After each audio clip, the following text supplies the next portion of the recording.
Good morning students. Last class में हम लोगों ने पढ़ा था साइंटिफिक मेथड यानी कि वैज्ञानिक पद्धति।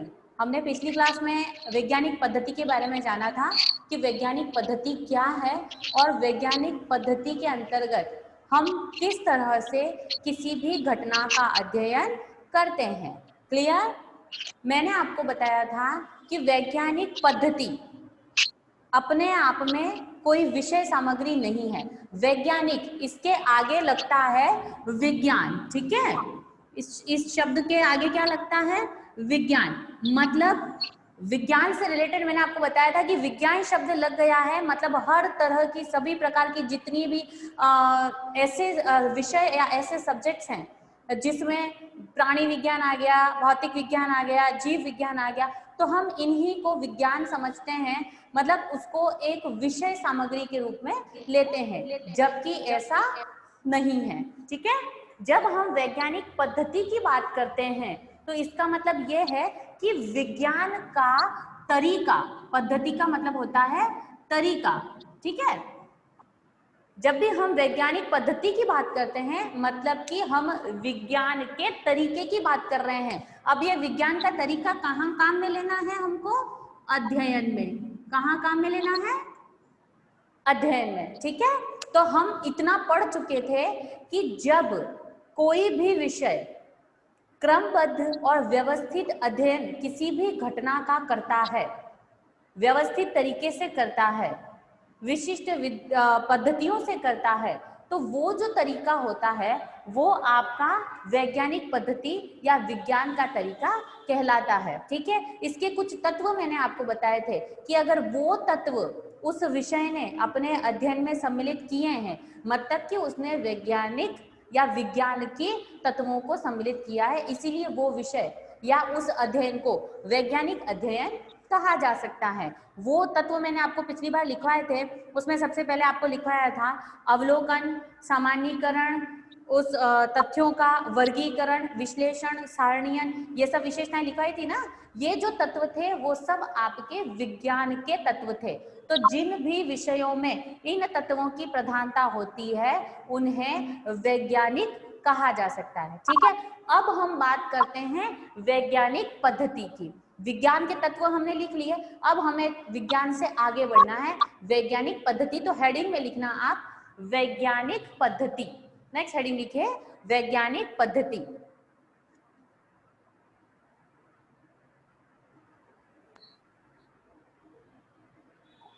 वैज्ञानिक पद्धति।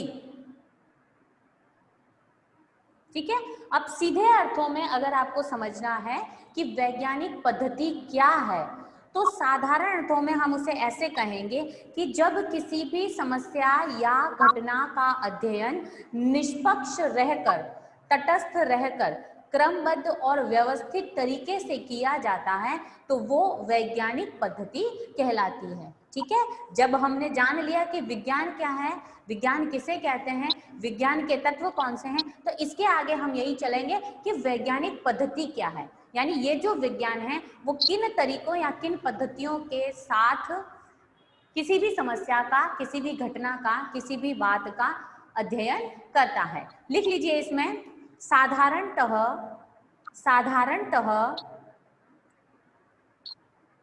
उस पद्धति को, साधारणतः उस पद्धति को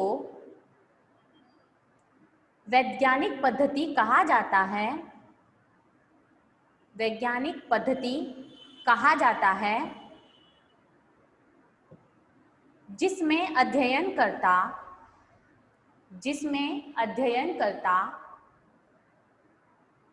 तटस्थ या निष्पक्ष रहकर, जिसमें अध्ययनकर्ता तटस्थ या निष्पक्ष रहकर किसी विषय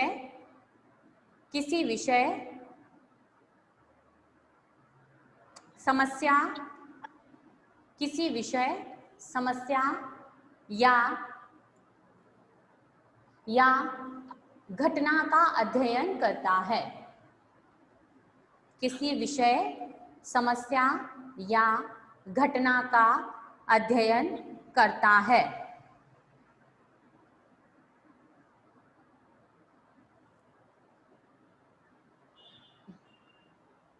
इसके लिए वह घटना का अवलोकन करता है। इसके लिए वह घटना का अवलोकन करता है।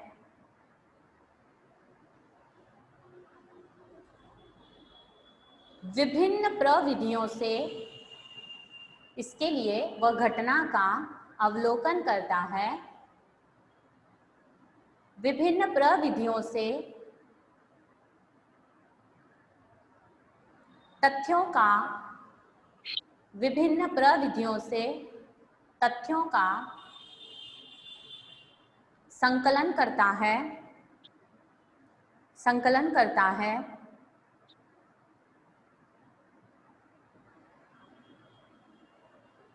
उनका वर्गीकरण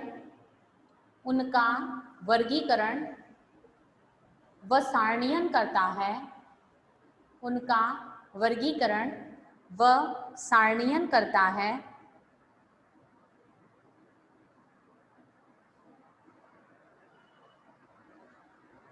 वर्गीकरण व सारणीयन करता है। उसका विश्लेषण एवं व्याख्या करता है। उसका विश्लेषण एवं व्याख्या करता है।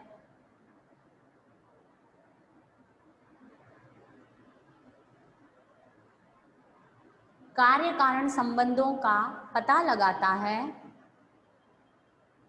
कार्य कारण संबंधों का पता लगाता है।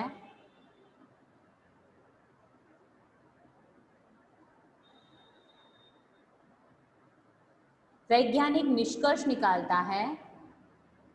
वैज्ञानिक निष्कर्ष निकालता है।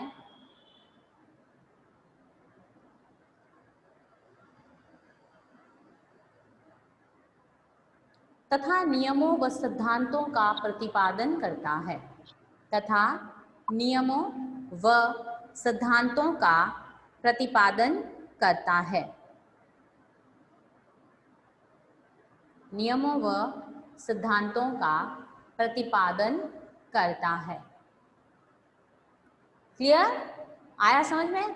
बिल्कुल इन शॉर्ट में आपको ये बता दिया है कि वैज्ञानिक पद्धति में क्या किया जा रहा है।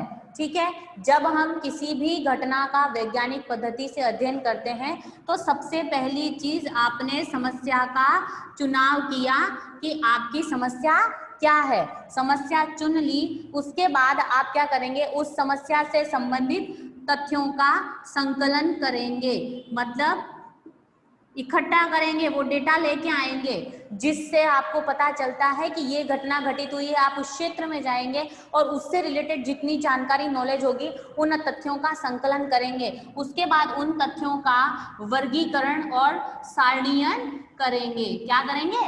वर्गीकरण एवं सारणीयन करेंगे। वर्गीकरण और सारणीयन जब हो जाएगा तो आप उसका विश्लेषण और व्याख्या करेंगे। अब जब विश्लेषण और व्याख्या हो जाएगी और उसके बाद आप उसका सामान्यीकरण करेंगे और फिर नियमों का प्रतिपादन करेंगे। तो ये आपके वैज्ञानिक पद्धति का एक सीधा सिंपल तरीका है। आपको इतना याद रखना है कि कोई भी विषय विज्ञान की श्रेणी में, देखो बच्चों, जब हम किसी भी लाइन को, किसी शब्द को या किसी भी अवधारणा को, कॉन्सेप्ट को पढ़ते हैं तो आप उसको ऐसे लेकर मत पढ़ो कि वो केवल आपके इस सब्जेक्ट से संबंधित है। आपको उसको ऐसे पढ़ना है जैसे वो अपने आप में एक सब्जेक्ट है। किसी भी कॉन्सेप्ट को अगर आप समझते हैं तो उस कॉन्सेप्ट को अपने आप में उसे एक विषय ही मानिए।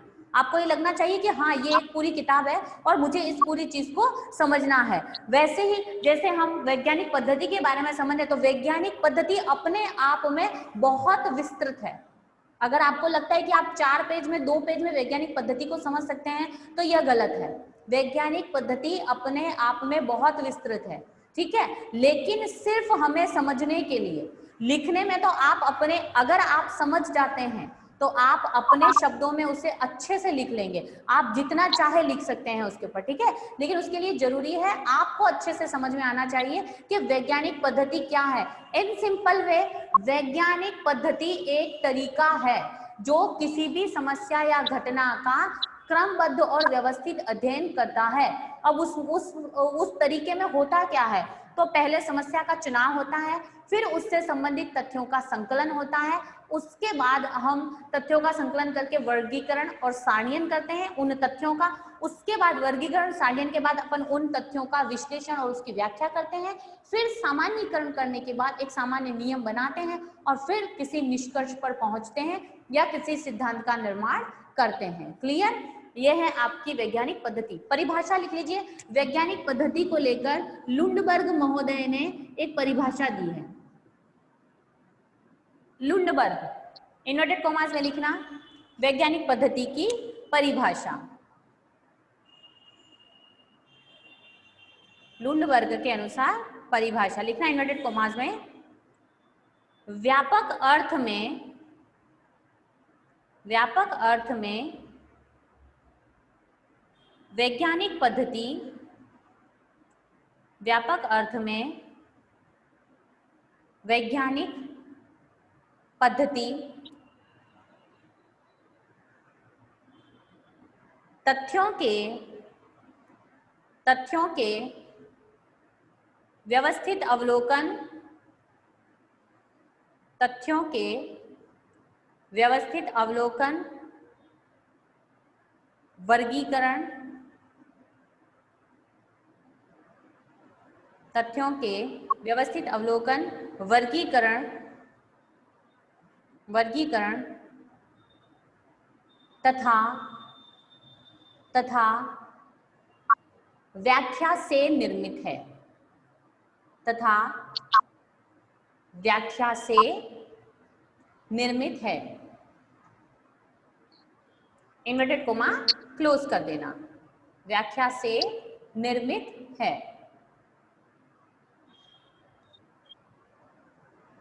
ठीक है, इन्वर्टेड कोमा क्लोज। एक परिभाषा और लिख लेना वुल्फ महोदय की। वुल्फ महोदय के अनुसार लिखना, इन्वर्टेड कॉमास में लिखना, व्यापक अर्थों में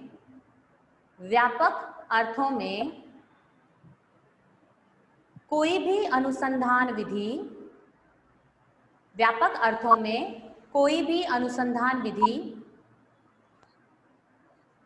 जिसके द्वारा विज्ञान की रचना और विस्तार होता है, जिसके द्वारा विज्ञान की रचना और विस्तार होता है, वैज्ञानिक पद्धति कहलाती है। वैज्ञानिक पद्धति कहलाती है। ठीक है, भले दोनों विद्वानों ने आपको डेफिनेशन अलग अलग दी है। लुंडबर्ग महोदय ने कहा कि अगर आप किसी भी समस्या का अध्ययन अवलोकन, वर्गीकरण, विश्लेषण, व्याख्या के द्वारा करते हैं तो वो पद्धति आपकी वैज्ञानिक पद्धति कहलाती है। और अगर वुल्फ महोदय की परिभाषा पर ध्यान दें तो वुल्फ महोदय ने अपनी तरह से कहा है कि जिसके द्वारा विज्ञान विषय का विस्तार हो, वो पद्धति या वो जो तरीका है वो आपका वैज्ञानिक पद्धति के तहत आएगा। लेकिन दोनों बात एक ही कह रहे हैं कि वैज्ञानिक पद्धति एक तरीका है। क्या है? एक तरीका जिसके द्वारा आप किसी भी समस्या या घटना का अध्ययन व्यवस्थित और क्रमबद्ध तरीके से करते हैं। जैसे गिनती 1 से 100 तक अगर आप कंटिन्यूस बोलेंगे तो ही वो गिनती 1 से 100 तक सही बोली जाएगी। अगर आप बीच में 1 से 50 तक तो बोल दी और उसके बाद आप वापस उल्टी गिनती में शुरू हो गए या बीच की एक लाइन खाकर आपने दूसरी लाइन बोल दी तो वो गिनती आपकी 1 से 100 में आपको पूरे 10 नंबर नहीं मिलेंगे। वैसे ही अगर आपके पहले नंबर पर समस्या का चयन है, आप अपने घटना को चुनते हैं कि आपका जो विषय है, आपका जो टॉपिक है, जिसके बारे में आप जानकारी हासिल करना चाहते हैं वो क्या है, अगर वो डिसाइड किए बिना ही आप निकल गए फील्ड में कि मैं तो अध्ययन करना चाहता हूँ, रिसर्च करना चाहता हूँ, तो नहीं होगा। ठीक है, और टू बी कंटिन्यू हर ये क्रमानुसार होता है। सबसे पहले समस्या का चुनाव, उसके बाद तथ्यों का संकलन। अब तथ्यों के संकलन में आप विधियां, प्रविधियां कौन कौन सी लेते हैं ये आपके ऊपर डिपेंड करता है। तथ्यों के संकलन के बाद में आप उसका वर्गीकरण और सारणीयन करेंगे। तत्पश्चात आप उसका विश्लेषण, उसकी व्याख्या करेंगे, उसी के आधार पर आप एक सामान्यीकरण करके एक नियम बनाएंगे और उसके बाद उस नियम को सोचा जाएगा कि वो सिद्धांत बनता है या नहीं बनता है। क्लियर? ये है आपका वैज्ञानिक पद्धति एक विशिष्ट रूप में। अब हम लिखते हैं वैज्ञानिक पद्धति की विशेषताएं। नेक्स्ट लिख लीजिए कैरेक्टरिस्टिक्स ऑफ साइंटिफिक मेथड। वैज्ञानिक पद्धति की विशेषताएं हमने लास्ट क्लास में जो पढ़ा था वो था आपका विज्ञान के तत्व या विज्ञान की विशेषताएं। अब हम वैज्ञानिक पद्धति की विशेषताएं पढ़ रहे हैं कि जिस पद्धति या जिस तरीके के बारे में हम बात कर रहे हैं उसकी विशेषताएं क्या है, उसकी ऐसी क्या खासियत है जिसकी वजह से उसके द्वारा जो प्राप्त ज्ञान होता है उससे वस्तुनिष्ठ और तटस्थ माना जाता है और कहा जाता है कि हाँ ये सही है। वैज्ञानिक पद्धति के द्वारा अगर आपने अध्ययन किया है, वैज्ञानिक पद्धति को काम में लेकर अगर आपने अध्ययन किया है तो वो आपका अध्ययन वस्तुनिष्ठ और एकदम सही माना जाएगा। क्लियर? तो लिखिए वैज्ञानिक पद्धति की सबसे पहली विशेषता है ज्ञान का आधार वैज्ञानिक पद्धति है। ज्ञान का आधार वैज्ञानिक पद्धति है।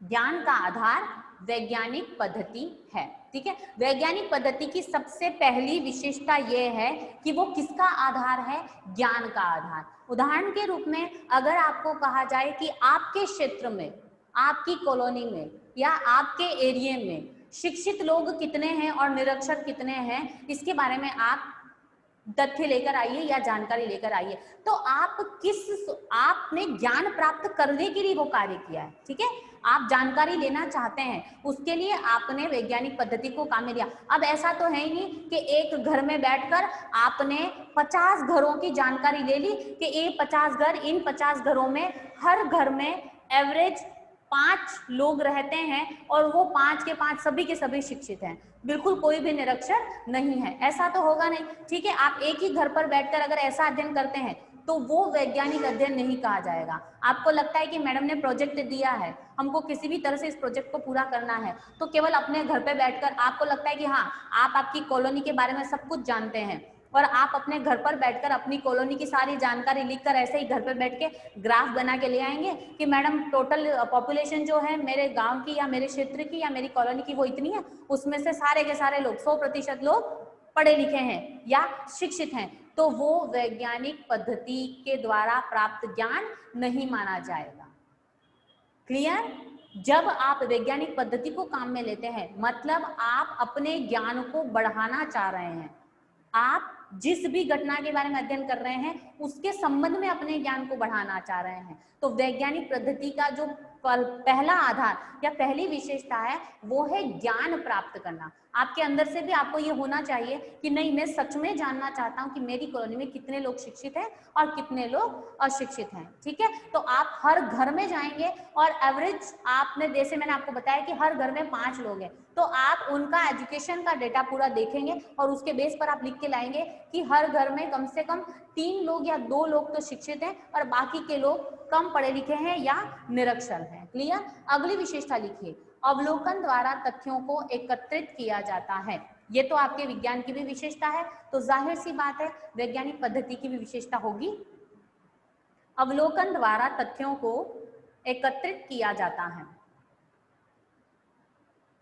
अवलोकन द्वारा तथ्यों को एकत्रित किया जाता है। अभी मैंने आपको बताया कि आप अपने कॉलोनी के बारे में जानना चाहते हैं, अपने एरिया के बारे में जानना चाहते हैं, तो आप किसी की कही हुई बातों के ऊपर या सुनी सुनाई बातों पर या पढ़कर लिख कर ले आएंगे तो आपका वैज्ञानिक तरीका नहीं होगा। आपको सुनी सुनाई या पढ़ी पढ़ाई बातों पर विश्वास नहीं करना है, अवलोकन के द्वारा ज्ञान प्राप्त करना है, क्योंकि वैज्ञानिक पद्धति की दूसरी विशेषता ही यही है कि जब तक आप अपनी आंखों से किसी चीज को नहीं देख लेते आप उसके ऊपर विश्वास नहीं करेंगे।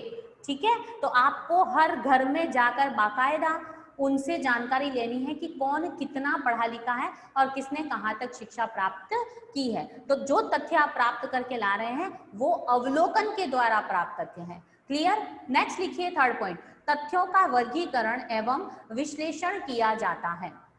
तथ्यों का वर्गीकरण एवं विश्लेषण किया जाता है। अब वर्गीकरण और विश्लेषण कैसे, जैसे मैंने आपको बताया था, मान लीजिए आपकी एरिया, आपकी कॉलोनी या आपके क्षेत्र में 5000 की संख्या है, ठीक है। इन 5000, अब आपको वर्गीकरण करना है, तो आपको वर्गीकरण कैसे करना है, पहले तो आप वर्गों में बांटेंगे, स्त्री और पुरुष, मतलब ये जो 5000 की जनसंख्या है उसमें स्त्रियां कितनी है और पुरुष कितने हैं, ठीक है। अब इस स्त्री और पुरुष में भी आपको आयु के आधार पर बांटना होगा, ठीक है। अब आयु के आधार पर आप कैसे बांटेंगे कि 18 से 25 वर्ष के कितने हैं, उसके बाद में 26 से 36 वर्ष के कितने हैं, और उसके बाद में आगे, उसके आगे अगर आप चलेंगे तो उसके आगे की एज वर्ग, आयु वर्ग आप लिखेंगे, उसके बेस पर आप जानेंगे कि 18 से 25 आयु वर्ग के कितने लोग किस स्तर तक कक्षा प्राप्त है। अब यहां पर आपने आयु के आधार पर वर्गीकरण किया, उसके बाद आप शैक्षणिक स्तर देखेंगे कि उनका शैक्षणिक स्तर क्या है, तो वो शैक्षणिक स्तर कितना, कि साक्षर कौन है, कितने लोग साक्षर हैं, ठीक है। फिर आप देखेंगे कि कितनों ने 8th क्लास पास किया है, कितनों ने 10th क्लास पास किया है, और कितनों ने 12th पास किया है, उसके आगे कितनों ने MA, BA, B.Ed या जो भी ऊपर उच्च शिक्षा प्राप्त की है। तो ऐसे जब आप वर्गीकरण करेंगे तो आपके द्वारा जो निष्कर्ष निकलेगा वो आप सही मायने में आपको जानकारी देगा। स्त्री और पुरुष, कितनी स्त्रियां हैं, कितने पुरुष हैं, ये बांट लिया। उसके बाद आप देखेंगे कि स्त्री और पुरुष में 18 से 25 आयु वर्ग की स्त्रियां कितनी हैं और पुरुष कितने हैं, 26 से 36 आयु वर्ष की स्त्रियां कितनी हैं और पुरुष कितने हैं। अब इनमें पढ़े लिखे कितने हैं और कम पढ़े लिखे कितने हैं, साक्षर कितने हैं, निरक्षर कितने हैं, और उच्च शिक्षा में गए हुए कितने हैं, प्राइवेट जॉब में कितने हैं, सरकारी जॉब में कितने हैं, और मजदूर कितने हैं। तो ये सारा अलग अलग हुआ, तो ये है आपका खास वर्गीकरण और सारणीयन। अब जब आप वर्गीकरण और सारणीयन देखेंगे, उसी के आधार पर आप तथ्यों का विश्लेषण और व्याख्या कर पाएंगे। नेक्स्ट अगला लिखिए, क्या है का उल्लेख किया जाता है, क्या है का उल्लेख किया जाता है।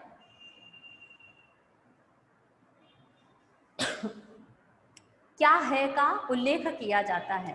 देखो बच्चों, जब मैंने आपको बताया कि स्त्री और पुरुष 5000 है, 5000 से मान लीजिए कि 3000 स्त्रियां हैं और पुरुषों की संख्या है 2000, ठीक है।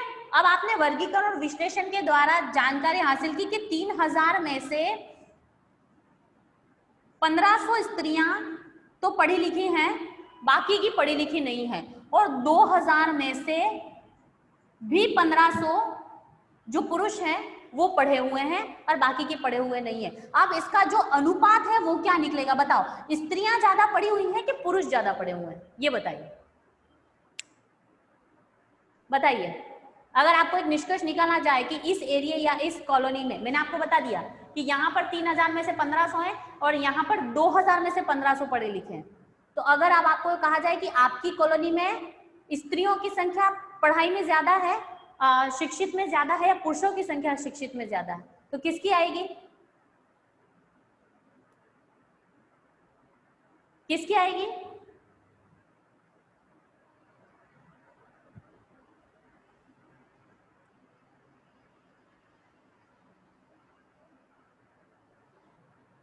स्त्रियों की संख्या 3000 है, पुरुषों की 2000 है। 3000 में से 1500 स्त्रियां पढ़ी लिखी हैं, ठीक है, और यहाँ पर 2000 में से 1500 पुरुष पढ़े लिखे हैं। अब स्त्री और पुरुष में ज्यादा संख्या किसकी है, स्त्रियों की या पुरुषों की जो पढ़े लिखे हैं।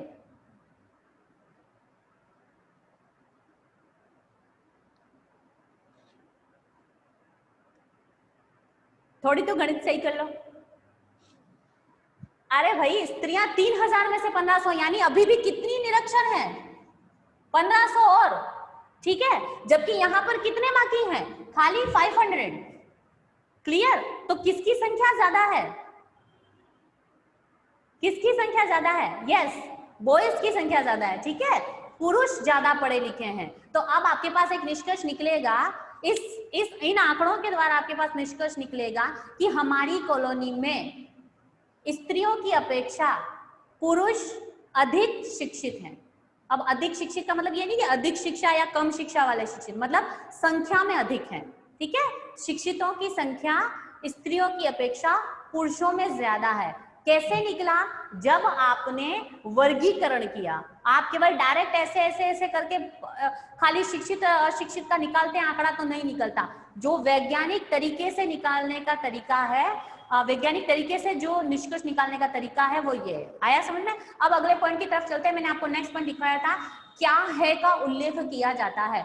आपका जो विज्ञान है या सामाजिक विज्ञान है, उसका सबसे मेन एक तथ्य जो है या एक तर्क जो है वो ये है कि वो क्या है का अध्ययन करता है, आदर्शात्मक बात नहीं करता। ठीक है, आदर्शात्मक बात नहीं करता, वो ये बात करता है कि क्या है, क्या होना चाहिए, कैसा होना चाहिए, इसकी बात नहीं करता। तो वैज्ञानिक पद्धति भी इसीलिए तो इसको कहते हैं कि तटस्थ अध्ययन करता है। ये आदर्शात्मक बातें नहीं करता कि ऐसा होना चाहिए या ये होना चाहिए था, वो होना चाहिए था, नहीं, वो एक निष्पक्ष होकर वही बात करता है जो है, एज इट इज अध्ययन करता है। जैसा आपके समक्ष है उसको आपके सामने प्रस्तुत करेगा। क्या होना चाहिए से उसको कोई लेना देना नहीं है, वो सिर्फ आपको ये बताता है कि क्या है।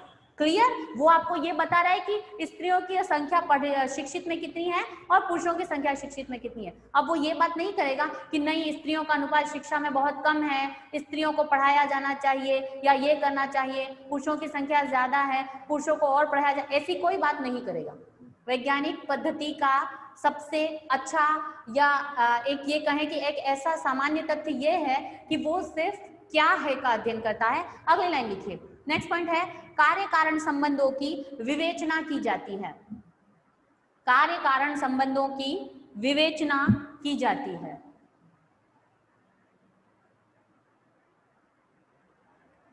कार्य कारण संबंधों की विवेचना की जाती है। ठीक है, वैज्ञानिक पद्धति के द्वारा कार्य कारण संबंधों की विवेचना की जाती है कि कोई भी कार्य हुआ है तो उसके पीछे कोई न कोई कारण, कोई न कोई रीजन होगा। बिकॉज ऑफ विदाउट रीजन कोई भी काम नहीं होता। क्लियर? वैज्ञानिक पद्धति ऐसे किसी भी घटनाक्रम, ऐसी किसी भी घटना, ऐसी किसी भी बात या ऐसी किसी भी क्रिया से इनकार करती है जिसका कोई कारण ना हो। क्लियर? ये इसकी सबसे मेन बात है कि कार्य कारण संबंधों की व्याख्या करती है कि कोई भी घटनाक्रम हुआ तो क्यों हुआ। अगली लिखिए, सिद्धांतों की स्थापना की जाती है। ये वैज्ञानिक पद्धति की विशेषता है कि सिद्धांतों की स्थापना की जाती है।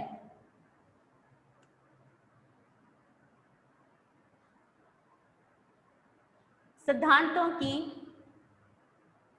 स्थापना की जाती है।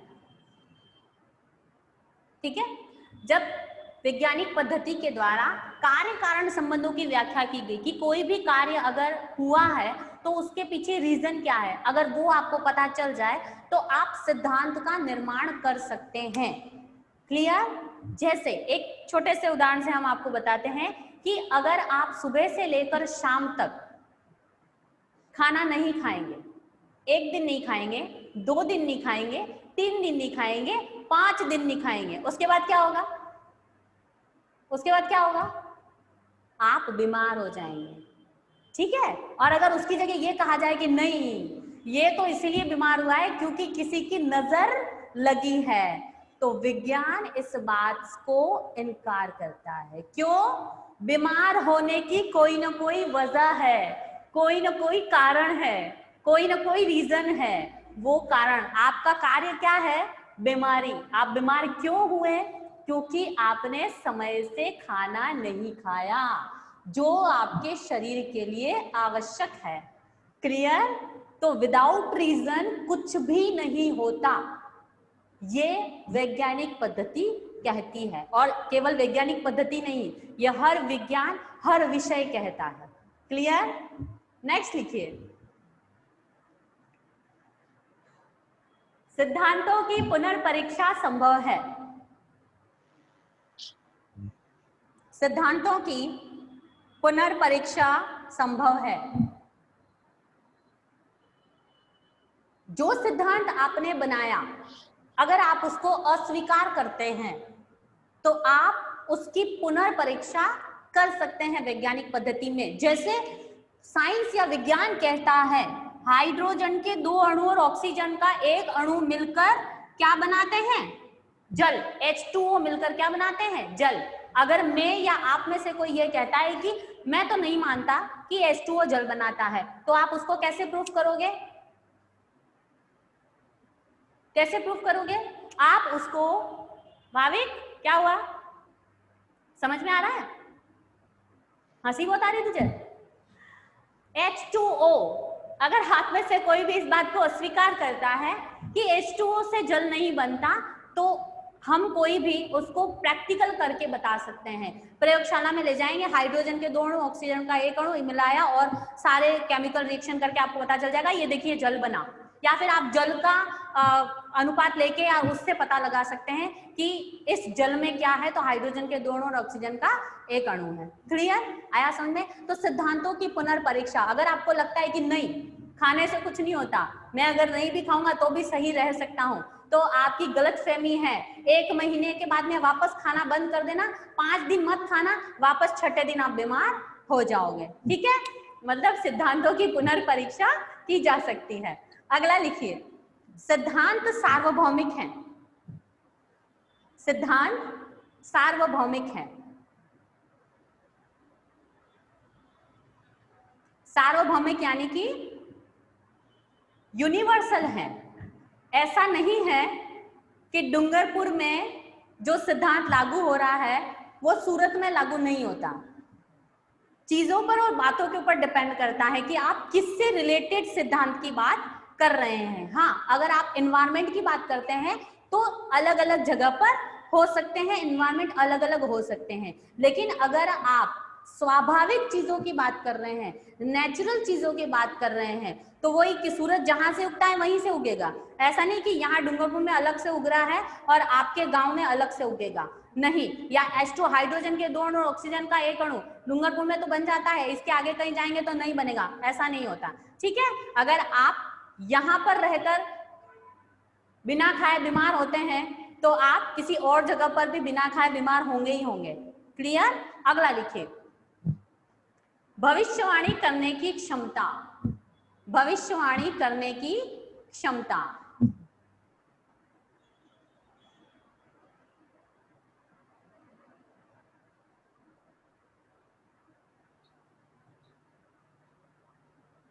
ठीक है, वैज्ञानिक पद्धति के द्वारा देखो, जब अपन ने इतनी सारी चीजें पता की और सबसे मेनली चीज, किसी भी कार्य के पीछे कारण क्या है, अगर आपको ये चीज पता है तो आप इसके आगे आने वाली चीजें, अगर यही कारण दोबारा हुआ तो स्वाभाविक सी बात है कि ये कार्य भी दोबारा होगा। क्लियर आ रहा है समझ में? कार्य कारण संबंधों के बारे में अगर हमको पता है तो हम उसके आधार पर भविष्यवाणी कर सकते हैं कि आज के परिप्रेक्ष्य में अगर इस कार्य की वजह से या इस कारण की वजह से ये कार्य हुआ है, मीन्स अगले सालों में या अगले कुछ समय में वापस अगर इस तरह की कुछ क्रिया होती है तो ये कार्य वापस हो सकता है। ठीक है, तो इसी के आधार पर आप ये बता सकते हैं कि आने वाले भविष्य में क्या हो सकता है। ये वैज्ञानिक पद्धति की एक विशेषता है। अगला लिखिए, तर्क की प्रधानता, मतलब लॉजिक दिया जाता है। तर्क की प्रधानता।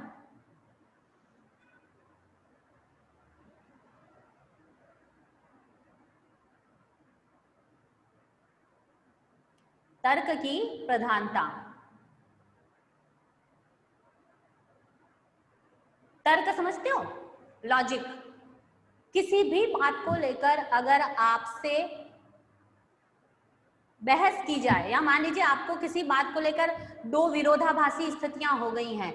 देखो बच्चों, जब भी हम किसी से बात करते हैं या जब वो बहस की और तब्दील होती है तो 2 चीजें होती हैं। तर्क के अंदर विवेक की प्रधानता होती है। किसकी होती है? विवेक की। अगर आप सामने वाले से जो भी अपनी बात कह रहे हैं उसमें विवेक आपने कितना उपयोग में लिया, उसी के आधार पर आप अपने तर्क को रख सकते हैं। कई बार हम क्या है, ऐसे चिल्ला चिल्ला कर अपनी बात करते हैं, लेकिन चिल्लाने से सच, झूठ जो है वो सच में तब्दील नहीं होता, झूठ झूठ ही रहता है और सच सच ही रहता है। क्लियर?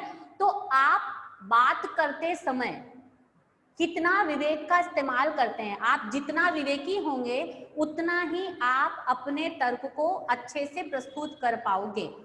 तर्क के अंदर एक बात होती है कि आप उसे प्रमाणित कर सकते हो, प्रमाणित यानी आप उसको प्रूफ कर सकते हो। विदाउट प्रूफिंग आप उस तर्क को अगर रखते हो तो आपकी तर्क नहीं, तब वो आपकी तर्क, आपकी जो बात है वो बहस में तब्दील हो जाती है या उसे बहस कहा जाता है।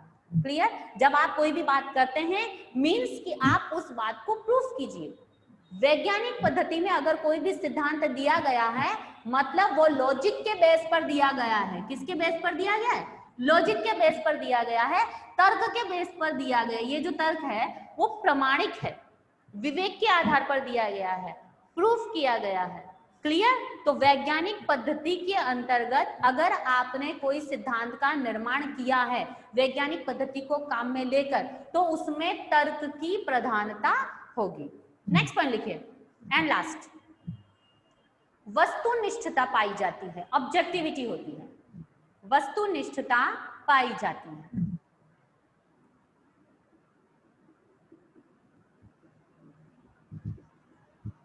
ठीक है? वस्तुनिष्ठता, ऑब्जेक्टिविटी। ऑब्जेक्टिविटी का मतलब होता है जैसे ऑब्जेक्टिव क्वेश्चन होते हैं ना, अ ब स द, अब इन चार में से कोई एक ही राइट है। अगर आप ये कहोगे कि नहीं वो तो इसमें दिया ही नहीं, ऐसा नहीं होता। चार ऑब्जेक्ट हैं, चार में से कोई एक ही राइट है। अगर ये तीन निकल गए तो ये एक जो बचा यही इसका आंसर है, हाँ या ना। ठीक है? ये ऑब्जेक्ट होता है। वैसे ही ये है जो है, ये जो ऑब्जेक्ट है ये एक है, वही इसका आंसर है। तो वस्तुनिष्ठता का मतलब है जो है उसे उसी रूप में प्रस्तुत करना। वैज्ञानिक पद्धति की सबसे मुख्य विशेषता यह है कि इसमें वस्तुनिष्ठता पाई जाती है। घटनाक्रम जैसा घटित हुआ है अगर आपके सामने उसी रूप में रखा जाता है तो ही आप तर्क के आधार पर सिद्धांत का निर्माण कर पाएंगे। क्लियर? तर्क के आधार पर आप अपनी बात रख पाएंगे और उसे माना जाएगा। आ गया समझ में? क्योंकि वैज्ञानिक पद्धति में वस्तुनिष्ठ अध्ययन किया जाता है, नमक मिर्च मसाला डालकर बात नहीं की जाती। आपने जो देखा जैसा देखा उसी रूप में आपको बताया जाता है। क्लियर? ये थे आपके वैज्ञानिक पद्धति की कुछ विशेषताएं। यहां तक अगर आपको कुछ समझ में नहीं आया है तो आप पूछ सकते हैं। नेक्स्ट क्लास में हम पढ़ेंगे वैज्ञानिक पद्धति के चरण। ठीक है? Steps of scientific method. यहां तक अगर आपको कुछ समझना है, कुछ पूछना है तो आप पूछ सकते हैं।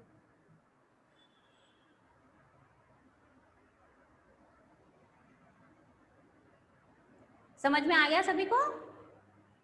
चलिए मिलते हैं नेक्स्ट क्लास में। Good day to all, thank you so much.